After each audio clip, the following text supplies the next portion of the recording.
పల్నాడు జిల్లాలోని ఆ నియోజకవర్గ టీడీపీలో అంతర్గత పోరు సాగుతోందా? కేడర్ మధ్య ఘర్షణలు పార్టీ నాయకత్వానికి తలనొప్పిగా తయారయ్యాయా? ఎమ్మెల్యే మెతక వైఖరితోనే తెలుగు తమ్ముళ్లు తన్నుకుంటున్నారా? కొందరు నేతలు ఇష్టారాజ్యంగా వ్యవహరించే పరిస్థితి ఎందుకొచ్చింది? ఇంతకీ ఏదా నియోజకవర్గం, ఎవరా నేతలు?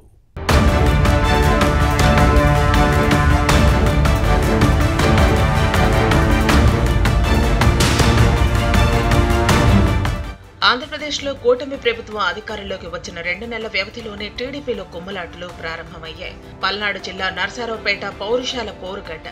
ఇక్కడ టీడీపీలో ఇటీవల జరిగిన పలు ఘటనలు పార్టీలో చర్చకు తావిస్తున్నాయి. 20 ఏళ్ల తర్వాత నర్సారావుపేట నియోజకవర్గంలో తెలుగుదేశం విజయం సాధించింది. చదలవాడ అరవింద్ బాబు ఎమ్మెల్యేగా గెలుపొందారు. 2 దశాబ్దాల తర్వాత సైకిల్ పార్టీని ఎక్కడంతో ప్రతి అంశంలోనూ క్యాడర్ దూకుడు ప్రదర్శిస్తోంది. కొన్నిసార్లు అత్యుత్సాహం కనిపిస్తోంది. ఎవరికి వారుగా ఆధిపత్యం కోసం ప్రయత్నిస్తున్నారు. ఎమ్మెల్యే అరవింద్ బాబు స్వతహాగా సౌమ్యుడు. ఎమ్మెల్యే మెతక వైఖరితో క్యాడర్ క్రమశిక్షణ కట్టు తప్పుతోంది. కూటమి ప్రభుత్వం పవర్లోకి వచ్చిన 2 నెలల వ్యవధిలోనే ద్వితీయశ్రేణి నేతలు పలుసార్లు ఘర్షణకు దిగారు. తెలుగు తమ్ముళ్ల ఆవేశంతో పార్టీ ప్రతిష్ట మంట కలుస్తుంది.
జరగటం లేదన్నది చల్లా సుబ్బారావు వాదన.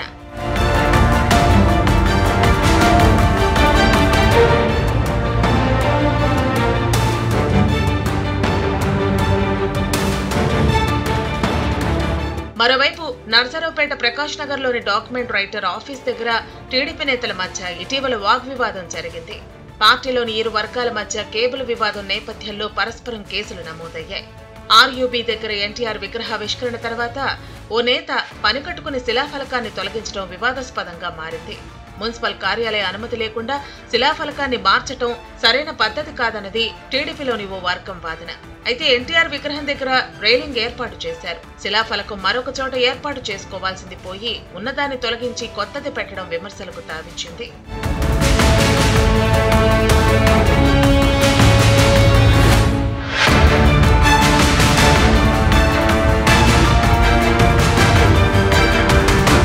రేషన్ బియ్యం అంశంపై కూడా టీడీపీ 2 వర్గాలుగా విడిపోయినట్టు సమాచారం. చౌకధరల దుకాణాల నుంచి చాటుమాటుగా బియ్యాన్ని కొనుగోలు చేసి అమ్ముకునే విషయంలో గొడవలు జరుగుతున్నాయి.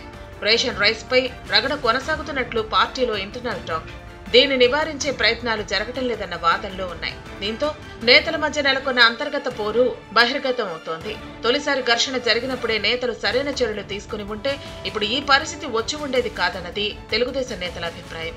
ఇలాంటివి పునరావృతం కాకుండా చూడాల్సిన బాధ్యత పార్టీ లోకల్ లీడర్షిప్ పై ఉంది. రిజిస్టర్ కార్యాలయం మార్చే విషయంలో కూడా పార్టీలో కొందరు నేతల మధ్య అభిప్రాయ భేదాలు తలెత్తాయి. కొందరు నేతలు భవన యజమానికి మద్దతు ఇస్తుండగా మరో వర్గం వ్యతిరేకిస్తోంది.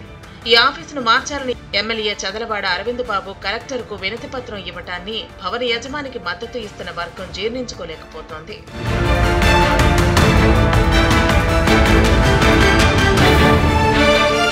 నర్సారావుపేట ఎమ్మెల్యే చదలవాడ అరవింద్ బాబు మెతక వైఖరి వేడకపోతే టీడీపీ ప్రతిష్ట రోడ్డును పడే ప్రమాదం ఉందనే ఆందోళన వ్యక్తమవుతోంది.